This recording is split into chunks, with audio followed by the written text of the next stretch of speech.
Hello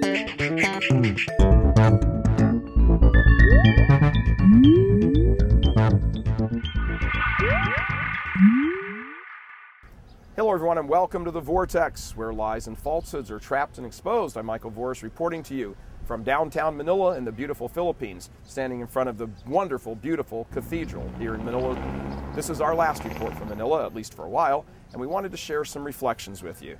We came here at the request of pro-life Catholics working with their bishops who are fighting the culture of death in the form of a liberal pro-contraception bill being pushed through the Filipino Congress.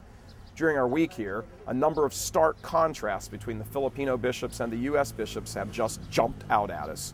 Here, the church is mobilized, and where it might have fallen asleep a little bit, it is now fully awake and fighting furiously for the protection of life.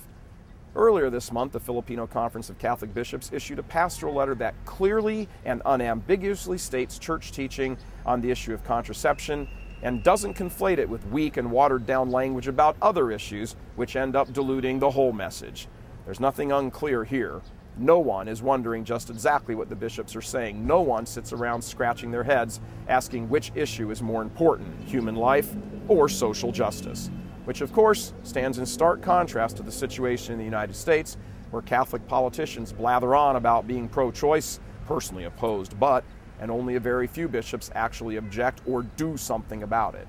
Awards are handed out like candy from Catholic colleges and Catholic organizations to these pro-abortion Catholics, and barely a peep.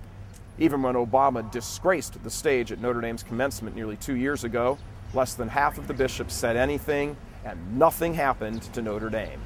That would not have happened here in the Philippines, and you can take that to the bank.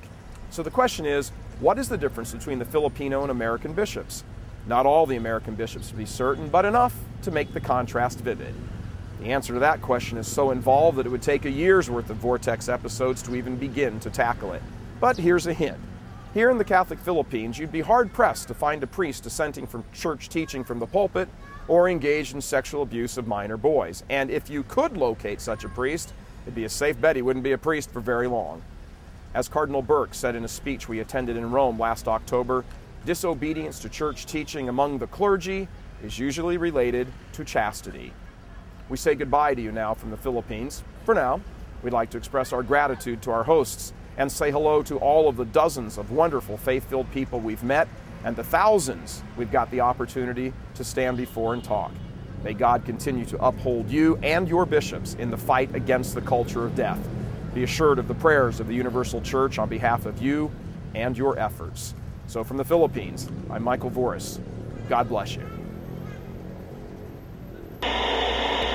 Please help us keep delivering these kinds of messages that so desperately need to be heard and acted on.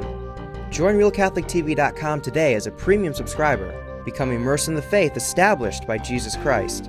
The Catholic Church is the only hope against evil because that is its God-given mission. As our Lord said, apart from me, you can do nothing.